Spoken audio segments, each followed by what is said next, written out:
If I were to peel off this, oh God. Kind of terrifying. That went down to the knot. You always eventually stop. This is the Taz Lov 3, and this might make bouldering safe again.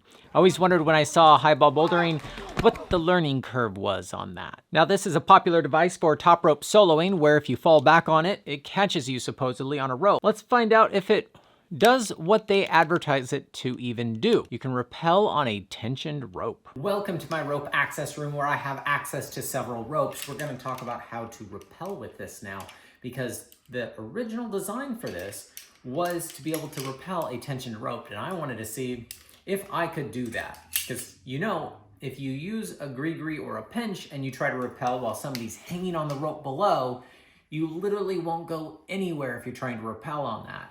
Oh, hell no. No, I'm real stuck. This strand has to get slack. I'm stuck and cannot get down to you to rescue you. Hole needs to be up when you're installing on a rope. Here we're gonna put it on an 11 mil rope. This little black plastic piece is what keeps it in place, and I'm gonna put that up, and you push it down and it'll click in place, and that'll stay on the rope while I'm trying to get on it. Now without it on there, the rope is going the rope is going straight through it, so that plastic piece keeps it in place. Now, as soon as I start to go up with it, if I were to top rope solo or something with it, it kicks it back into open mode. Now, the reason I have all these ropes on here is because I'm testing what rope works best for the Z3, because you need a wheel that is slippery and grippy, and we're trying to find the perfect rope for that. This is how I'm gonna go up so I can come back down. So, this has no weight on the bottom of it. And so can I continue to do this if Chase was hanging off this carabiner here? This is scary-ish. Wow. Ooh. Yeah, I'm controlled. How's my sock? How's my sock smell? I connect something, and then I can go up here and go. There you go. Okay, so right now it's loose. I put it on there. Can I transition onto it while it's gone? I mean, if I go fast enough, I will.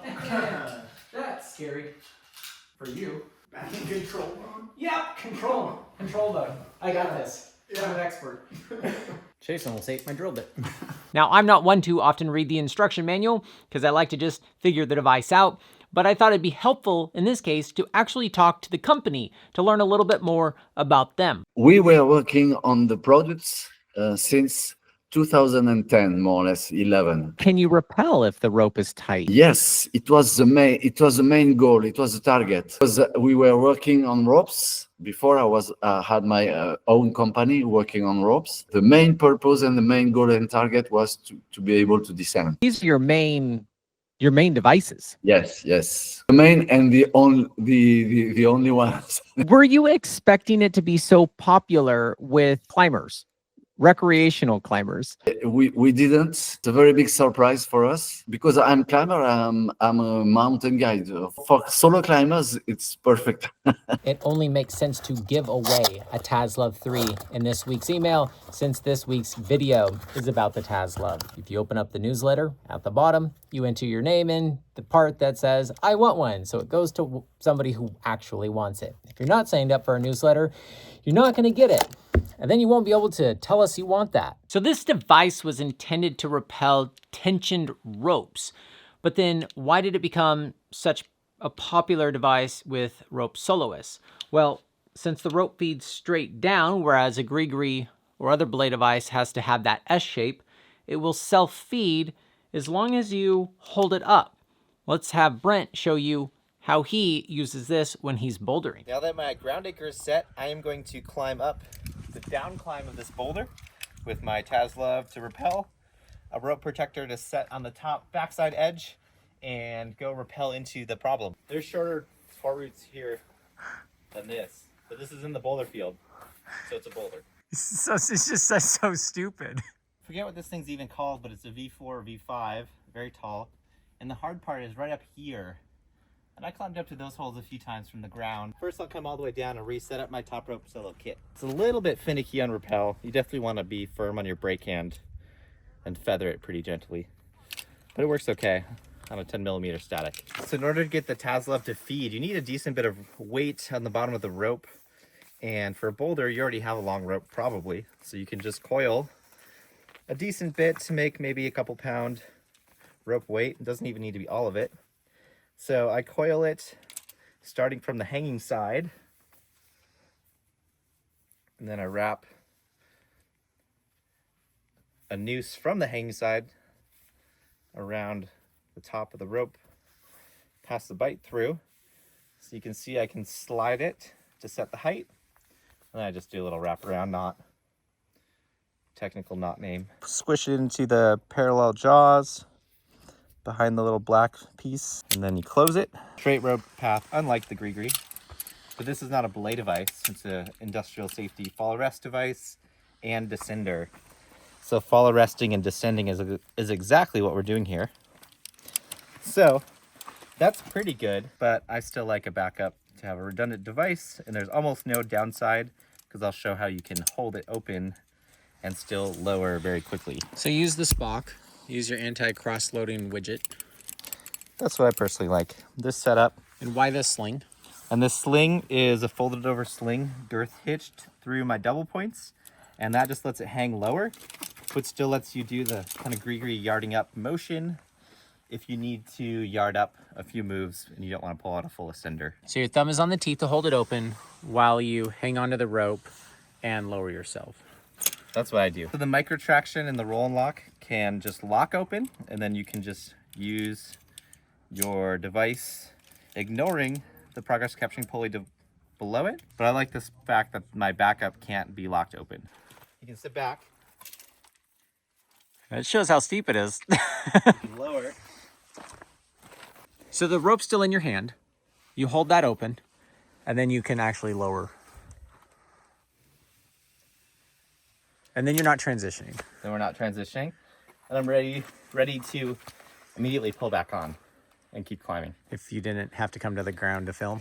Yeah. What do boulders who currently use ropes do typically to stay safe while they're training? So the standard practice for boulderers that you see often on the internet is just one grigri and a backup knot. And the grigri does not auto feed. So a good example, practicing that move right off the ground, was pretty hard. If I would have fallen with the grigri, not auto feeding, I would have just hit the ground. It kind of defeats the purpose of the whole practicing on a rope if it doesn't auto feed. Get me wrong, but doesn't that require a hand for you to pull and belay yourself? Yep. Okay, hold on. Is it a sin in bouldering for somebody to just belay you? It'd be a more complicated rigging setup because you would still rig a static line giant anchor, and then you'd make a master point and have a second rope. So this is easier than doing a belayed top rope. That would have actually been pretty sketchy if I just did that with a grigri. It was hard right off the ground, harder than I expected. Yeah, it looked hard. Okay, maybe I'll try to do it. All bouldering looks hard, technically. Nice. I'm going to basically do the things in the lab now. I don't think I can break it with a rope because I think the rope slips first, correct? That's correct. I have tested it with 9 millimeters. It's okay with dynamic 9 millimeters, but I'm not sure about 8 millimeters. So we're going to do some pull tests. I'm going to do it the Taz Lov 2 here, and you can see that the difference there is the bottom, and this button is not, and that hole right there. So that's the only difference. So we're going to test this. Now you can see that camming unit gets about that tight. It's 4.3 millimeters. So there's no reason to take a 4 millimeter cord and put it in there. And I just did put it in there and it's doing nothing. So let's start with 6 millimeter and see what happens. A little counterintuitive, but I'm gonna have my fixed point get pulled away from the Taz because I want this to stay stationary so it's easier to film. But if I was going up towards my anchor and then I were to fall, that is the orientation that we are going to have it while we pull. And it's slipping right there. 0.95 was the peak, and then it was floating around 0.8. So that probably would not hold me. Well, I wonder if you could just find out, eh? It's holding. Oh, I slip. I slip if I go hard. Yeah. Whoa, that's fast. Whoa. I should be wearing a helmet, not a safety glasses for this part. Still don't know if I top rope solo with this. Slipping, hanging on. Nope, hanging on does nothing. Doesn't matter if I hang on to it. This is Edelrid's new ultralight rope. It is, I think, the lightest single rated rope on the market. It has kind of a slippery coating on it when it's new, and this is new. So let's see if it slips. This is an interesting result. At 1.3, it started to slip, but then it took more force for it to continue to slip at 1.5. This is Edelrid Swift rope. It's a little bit more grippy. It's 8.9 millimeters. Let's see when it slips. Now you can see that the ropes are slipping at forces that you're not likely to consistently be pulling at by just sitting back on it. So how are we going to get this to break? You can block it at the way out of the rope. You can block it with a knot. You can still pull it until the force you need or you want to. The requirement of the standards is 1 ton and 500 kilos. This cannot hurt the rope, and obviously the device is not going to break at 1,500 kilos. That's it. Exactly. Obviously, in the scope of the standardization. So if the rope is slipping around 4 kilonewtons, it's definitely not going to hit 15 kilonewtons and is not hurting it. So let's see if we can hurt it. Let's see what this Sterling HTP 11 millimeter does. All right, I've blocked it with a knot. Oh shit, the thing broke. Ah, the plate broke. My poor device. I was gonna do another test. It cockeyes it. That's crazy. Kind of shredded the crap out of it, and then that's where it got stuck on the nub. Right there. But technically, it still works. It's just there's nothing holding your rope in anymore. I just don't know what these plastic things are. I don't know what those are. No! No! I do know what they are, and that's the freaking... What? What? It's in my light! The pieces in the light. And we got it. There's your other part. So this did weird stuff. This one's mine. I wasn't trying to brake test this one, but I do want to see what happens if it magically did nothing and jammed into a microtraxion.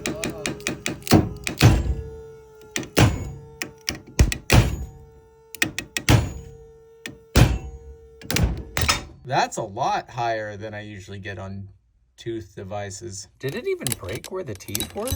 What's nice about the Taz Lov 3 is you can open it without taking it off the carabiner. Nothing overly obvious here. It broke the right thing. Ow, ow, shit. It was in my skin. There's little Easter eggs. I'm picking up pieces of that thing still. Probably shouldn't use for personal use anymore. It's dedicated to lab. But it has a lot of writing on it. And it seems to have a lot of standards. And none of them say less than 10 millimeters. So what's that about? Oh, that freaking hurt. We have the certification of all those standards, meaning five different certifications, you know. Most of the people are thinking the certification is a way of climbing or using the gear, but the certification is a way of certifying, being sure those requirements are followed and sure. And the certification body forbids us to say you can use it in other situations, taking care of this and that and so on. So we have to make addendum, unfortunately. That's why we publish them to be sure people can go and see and eventually ask us questions. We can respond. Or that it does not meet the standard, but it can work. It just has no, there's no testing, official testing for it. Exactly. Okay. It often refers to the best practices of the field where you are located, climbing, ice climbing, and so on. So apparently I can use the Taz Lov 3 with a 9-ish millimeter rope when I go out climbing. And I'm not going to see the forces that we are pulling at if I am top rope soloing. So I went out to Vantage and I climbed with the Taz Lov 3 with a backup device under it being held up by the Avant neck lanyard, which is The combination, apparently, that seems to work well. I'm here at Vantage, and I'm going to climb something like a top rope tough guy. And now that I know how to use the Taz Lov, I'm going to use the Taz Lov, except this is a 9.1 millimeter rope. So I definitely have the spoc, and I have anti-cross loading on this side in order to have anti-cross loading on the spoc so it's not messing around, because I really want it to work if it needs to work. Super good enough. This makes all the difference. I just decided this 10 minutes before publishing this video because the neck lanyard's so awesome for the Taz Lov 3 that we're going to be giving away a free one with every Taz that people purchase over the next 7 days of this video coming out. How important is this plastic piece? Is Yes. that the solution for when you couldn't use the other ropes? This cleat has two goals. The first is for regarding the standards, the tool must stay on the rope at where you implemented it, where you set it up. When you let it go. It should not descend on a 9 millimeters rope. Yeah, it does not little bit always tricky. stay at 9 mil. And the second purpose is that when you fall on it, it must go less quick than you. If you don't, it'll just slide. So Yes. if you can pass it, it'll rotate That's and, it. and then it locks up. That's it. That's it. I think it's interesting what goes into making something, and I get exposed to more and more of this now that I have the store. And this particular part I'm going to show you is just the plates and what goes into them. Those plates designed like that, they need 9 operations, 9 operations. You buy the alloy, it's very hard alloy. You have to cut it. It's flat. Cut it, you buy it, you cut it. Afterwards, you make it smooth, so you tender it with a heating treatment. You bend it, 60 tons machine, like a stamp, Afterwards, you have to make a hard treatment to make it become stronger. Afterwards, you have to get off the edges, the strong edges. You have to make it smooth. Very big bath with rocks, Afterwards, you have to color it. Afterwards, you have to mark it, and afterwards, you have to assemble it. And you know what? I didn't know all that because I was a rope access technician, and we had to discover many things and to be surrounded by engineers telling us the good things. Well, I hope this video was helpful. I always advocate for backups. The Taz Lov 3 is ideal if you are trying to rehearse sections within a climb, which is typically in a bouldering situation. Now, if you're fix and following like I did with Brent, or you're just top rope soloing like I do at my grade, and I don't need to rehearse anything, that's where the two tooth devices work well together. And you can go see Brent and I fix and follow, making multi-pitch climbing a lot less strenuous. Hey man, thanks for that belay. Oh yeah, no problem.